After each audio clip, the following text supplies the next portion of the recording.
ॐ स्थापकाय च धर्मस्य सर्वधर्मस्वरूपिणे अवतारवरिष्ठाय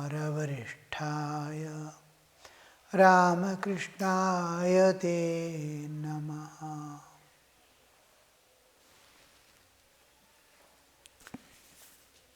Naren is asking about spiritual discipline.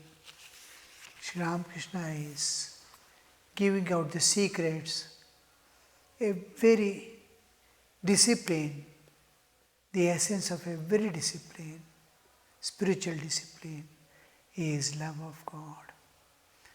Love of God will be there in some form or other. Then Naren comes to the question in Tantra, is it true that, is it not true that in Tantra the sadhana, spiritual practices, taking a woman is prescribed? Sri Ramakrishna says yes, but it is not a safe sadhana. It is not desirable. It is not safe. It is something huge gamut of sadhana, large varieties in Hinduism. A small portion is lying somewhere, which is this part. But everybody's attention goes there. In the world, so many things are there. The whole world is pervaded by God. And God has become all this. No attention, nothing draws man. Just a woman walking in the street attracts man. A man, handsome man, with all glory manifesting and projecting, if he is going, it attracts a woman. Why does this do? Because he feels himself incomplete.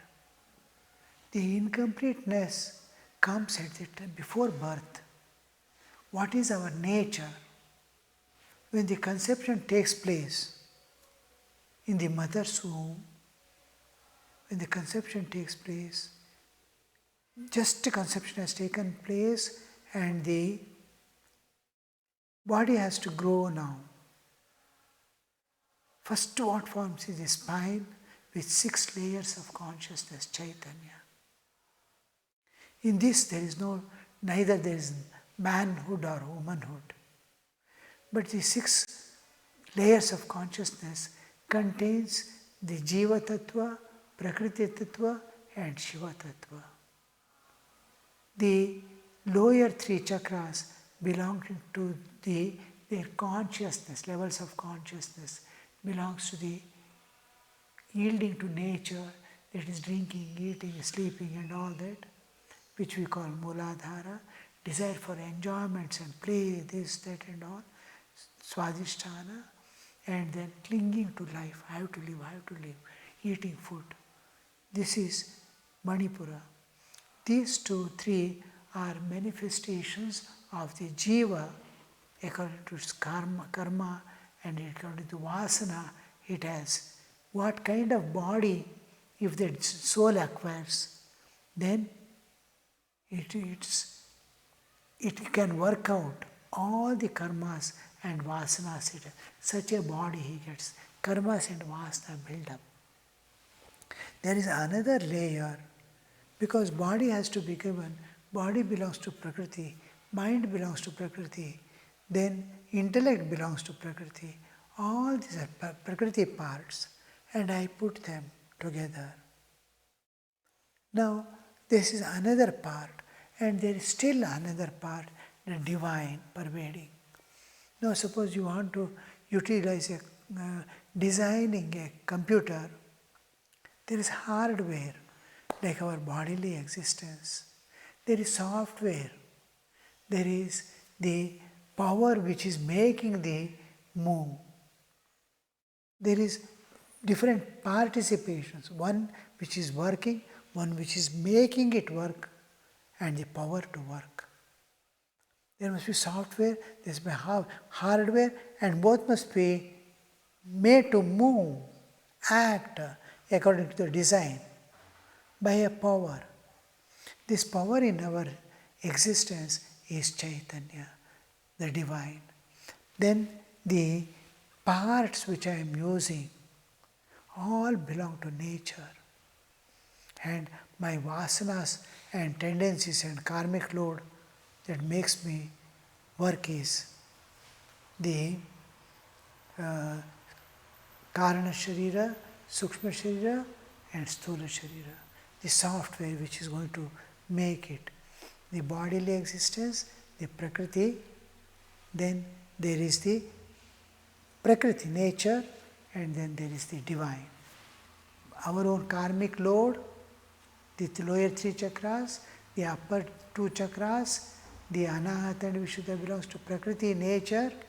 Nature's participation is there, and the divine participation is there. The power which is giving existence to all this exists. Now, even when these 6 chakras form, these layers of existence form, there is no manhood or womanhood in that embryo. Even it grows sometime, many hours, it doesn't have. Then when it starts projecting out the bodily existence, slowly it grows in size and shape. As it is growing, you will see it doesn't yet have the malehood and femalehood, but maleness and femaleness are already come into picture, but there is no division. It is not divided. This state we call the Ardhanarishvara. Both are present. They neutralize and live. One part is woman, one part is man. So it is like Ardhanarishvara. Within themselves, they are at neutral. They are opposite poles at neutral. And as it grows and the slowly hands, feet, everything comes, it is trying to manifest one of the inner desires, tendencies. The inner desires or tendencies that are going to manifest according to what I am, what software I have brought. So, if I am a kind of courageous, daring, full of ego, then manhood is powerful and manhood is projecting out. And this womanhood in it is slowly enters into dormancy and male body comes into picture. If it is female nature, kindness, love, capability of taking care of family, all these are there, then womanhood projects out and manhood dissolves. Dissolves means it enters into dormant state, inactive state. So woman becomes predominant. After the birth, it ceases half. It is not complete. It feels lagging because one is torn into two and one has manifested. It wants to become again that one wherein the bliss is there. So it searches for the opposite. In searching for opposite, whatever you do, you cannot be one with other body, other mind, because they are separate parts which can never dissolve and become one. Man and woman can never become one. They can live together, they can hug each other. Whatever they do, they will remain what they are. And when the inner woman or man, which is hidden, which is dormant state, awakens, when it turns inward and dives within, it discovers the other half within. Other half is not outside. This is why men all feel, because they are incomplete, the other half is within, but he is searching for an outside. In a woman also, other half is within, but she searches for outside. In this struggle, nature fulfills its own purpose of maintenance of progeny. Two important principles the universe has got is self-preservation with respect to jiva, self-preservation and preservation of species. It has to preserve any jiva in this world, any life in this world has to preserve itself, self-preservation, and nature has to see that the progeny, the species is protected. The mango tree from ancient time it is continuing. Jackfruit tree is continuing. So seed formation and the tree will go away, leaving the seed behind to come up. Before a tree dies, thousands of seeds are thrown away to make the possible, the preservation of species to become possible. So this is what we see in our lives. That is, now this attraction has to dissolve, to turn inward. So here, you want to have a woman, you want to fulfill, then there are various ways. Ramakrishna says, in 3 ways you can approach and dissolve your one, looking upon yourself and a child, and woman as your mother. Another is to look upon yourself as a husband and look upon her as the wife. There are three such kinds of discipline. One may regard woman as one's mistress or look upon oneself as her handmaid. As wife, mistress, or as handmaid.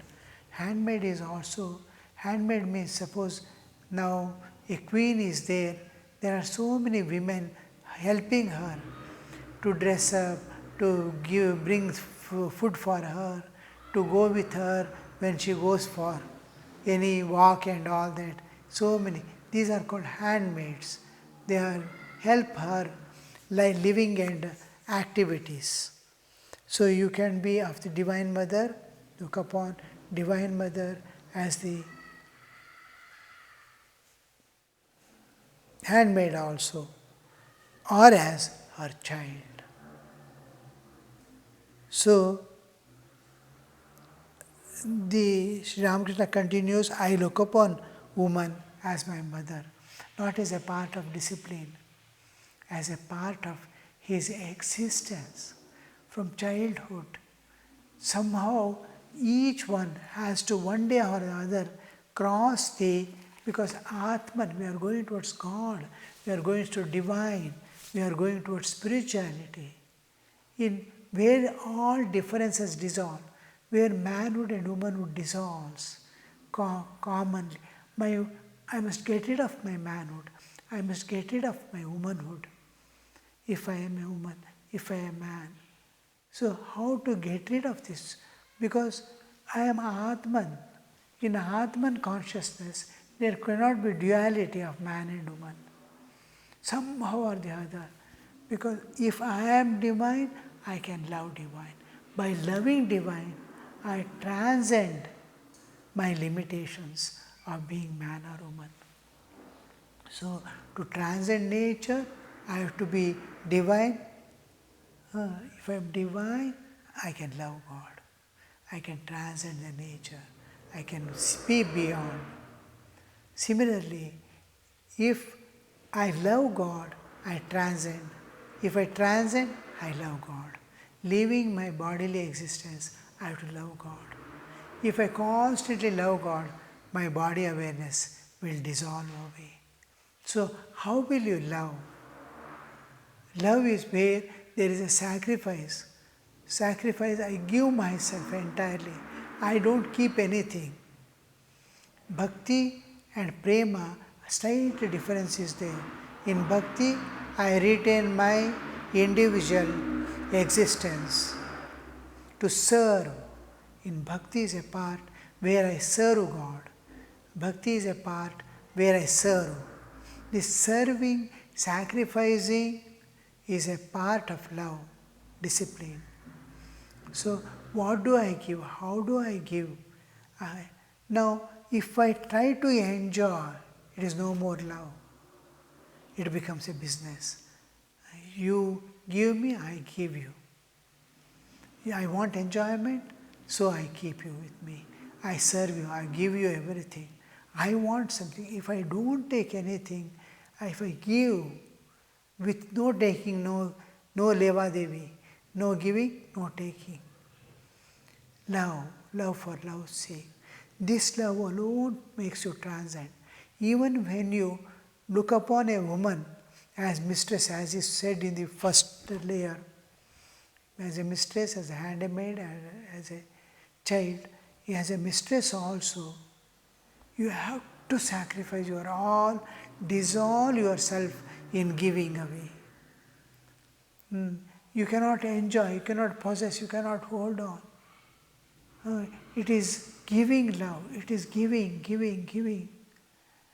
So if I try to enjoy, because I see in divine, when the tantras prescribe this, they prescribe the tantra, this one, discipline, keeping a woman is very particular that it is divine. There is no manhood, womanhood. You are creating, superimposing on mother, the childhood. You are superimposing yourself. Yourself as a handmaid, yourself as a child, and approaching the divine. Even if you take the divine mother as woman and a life partner or a consort, then also you will see that the divine awareness of the divine makes you dissolve dissolve yourself in that. Love and dissolve. No taking, no enjoy. This is prescribed. Slowly give yourself totally. Suppose you look upon yourself as a child. You give yourself totally, total dependence. In there, dependence is not much important. In childhood, dependence is more important. In case of this one, as handmaid, my services are important. What is important? What makes you transcend? So everywhere there is sacrifice is common factor. Love means sacrifice. Love means nothing to take, it is to give. In bhakti, I want to serve.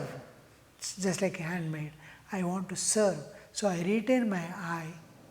In love, I dissolve my I.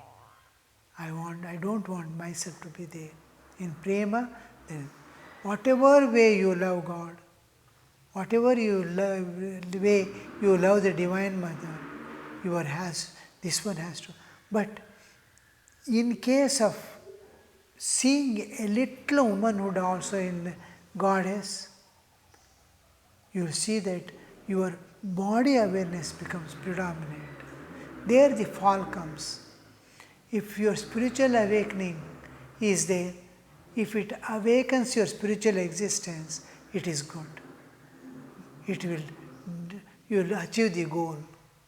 If by chance, if your bodily, because your samskaras, what are they? We do not know.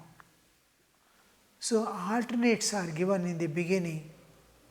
For everything alternative is given and simulation is given so that the animalhood dissolves away. In everyone there will be animalhood, humanhood and divinehood. The animalhood makes the man get engaged in enjoyments, animalhood. Humanhood begins the sacrifice. Divinehood dissolves oneself. So here we see, when I see a woman as mother, there is humanhood. When I see a woman as woman, an object of enjoyment, I am at animal level, animalhood is there. When I look upon a woman as Divine Mother, as Goddess, Devi, then I am at divine level. Divine level makes me see a woman as Goddess. Humanhood makes me see a woman as Mother, and the animalhood makes me see a woman as object of enjoyment. So we have to destroy the animalhood. To destroy the animalhood, different disciplines are told in the spiritual life, keeping the woman to transcend the manhood within us. We are keeping something to transcend and go beyond. So here lot of disciplines are there which will destroy your animalhood, and if the sadhana begins with the humanhood of service, and then finally it reaches the other aspect of the divinehood. So Sri Ramakrishna is telling here that at all times naturally he has got the tendency of the childhood. I look upon woman as my mother. To look upon oneself as handmaid is also good. But it is extremely difficult to practice spiritual discipline looking on woman as one's mistress. To regard oneself as her child is a very pure attitude. This is because in those days, when Thakur Swamiji and all came, there is a low ebb where these are given little predominance. People are trying to go astray in the name of the tantras and all. So here Swamiji is bringing this picture for Sri Ramakrishna to utter. This is not safe. He is making Thakur utter those what it is. Sri Ramakrishna is telling it is not desirable. Very clear. So when it is a Veda Vakya now, what comes from the mouth of Sri Ramakrishna?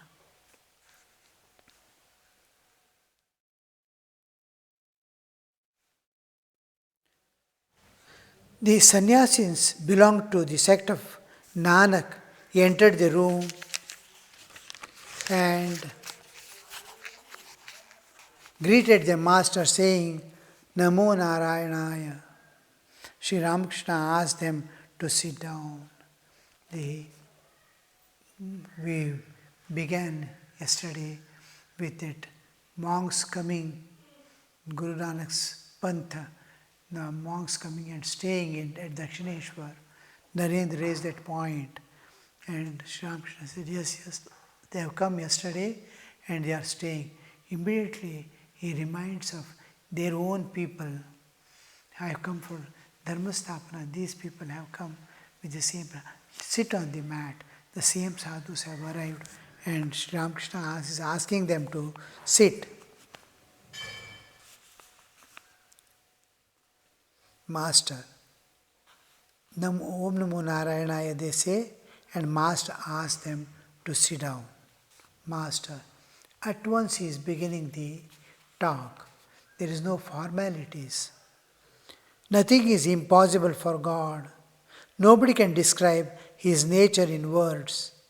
Everything is possible for Him. There lived a certain place, two yogis who were practicing spiritual discipline.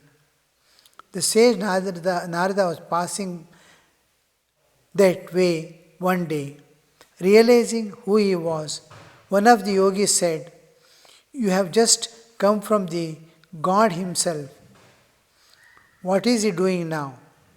Narada replied, "Why, I saw Him making camels and elephants pass and repass through eye of a needle." At this yogi said, "Is that anything to wonder at? Everything is possible for God." But the other yogi said, "What? Making elephants pass through the eye of a needle? Is it ever possible? You have never been to the Lord's dwelling place." Now, what would have been the awareness of these sadhus who have come there? That Sri Ramakrishna is taking up this. They might be thinking whether something is possible or not. Maybe many times, many sadhus will be thinking, will I be able to realize God in this life? Oh, I'm not doing anything. Will I be able to transcend all these limitations of my old karmas and vasanas? When will I realize God? Usual thought and question that bothers a sadhu is, will I be able to reach the goal? I have renounced everything for God, physically and externally, but inside the vasanas are continuing. My past is working upon me. Will I ever be able to? This is usually. Some people are always worried, where will I get food? Can I make some shelter somewhere? What will happen to me in my old age? Who will take care? All this. Because when I went for tapasya and to Narmada river, when I went back to most of the sadhus and brahmacharis asked, what did you do for your food? What did you do for your food? Many are afraid to go out only for the sake of food, how they will go get, where will they get. So this bothers some people. But the one who trusts in God, who totally depends upon God, without keeping any possession, God has to take care of him. Because he doesn't have anything. He doesn't have anybody. God has to take care of him. And my dependence is total. My dependence is unconditional. How do you say? What is the pramana? What is the thing that we can give as pramana? Authority. So, to get that understanding, everywhere we have to give something, sacrifice something, tell something, truth something. Now, how do I substantiate my longing? How do I substantiate that I renounce, give up my enjoyments? So here, the dependence on God makes me not to keep anything with me. I've given up all my things. I depend upon God. What is the proof? I don't keep anything for tomorrow. Whatever I get, wherever I am satisfied with it. Oh, God is giving me. God is taking me in His arms. I have nothing to worry. So, dependence on God is proved by not keeping anything. And when he doesn't keep anything, it becomes in thought of God, in trust of God, it becomes a ought. God has to. There is no other alternative. God has to take care of one who doesn't keep anything in trust of God. So everything is arranged, everything is taken care, everything is like a mother taking care of the child. Why do the mothers take care of child? Because it is helpless. It cannot move to anybody, even tell its problems. So mother takes care so much, whether he has taken food or not, whether he is sleeping or not, he is waking or not. So all this care is taken because it is helpless. It has no other support other than mother. So as he grows up and develops the ego, the mother's interest, mother's sacrifice slowly comes down. The nature also withdraws. Oh, you are there to look after yourself?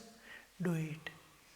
So here we see that sadhus may be having something. What a confidence it gives to tell for whose sake you have renounced everything, he is there. ತಲ್ಲಣೆ ಸದಿರುವುದು ಕಂಡ್ಯ ತಾಳು ಮನವೇ, ಬೆಟ್ಟದ ತುದಿಯಲ್ಲಿ ಹುಟ್ಟಿರೋ ವೃಕ್ಷಕ್ಕೆ ಕಟ್ಟೆಯನ್ನು ಕಟ್ಟಿ ನೀರೆರೆದವರು ಯಾರು. So every being, everything is getting its food, nourishment, health, life. All beings in this world are getting. Will not man get? Yes, he does get. Because he retains the ego, nature is not going to take care. God is not going to take care. So when Sri Ramakrishna says God is omnipotent, he can do and undo anything. Om Niranjanam Nityamanantarupam Bhaktanukampa Dhritavigraham Vai Ishavataram Parameshamidhyam Tam Ramakrishnam Shirasa Namamaha.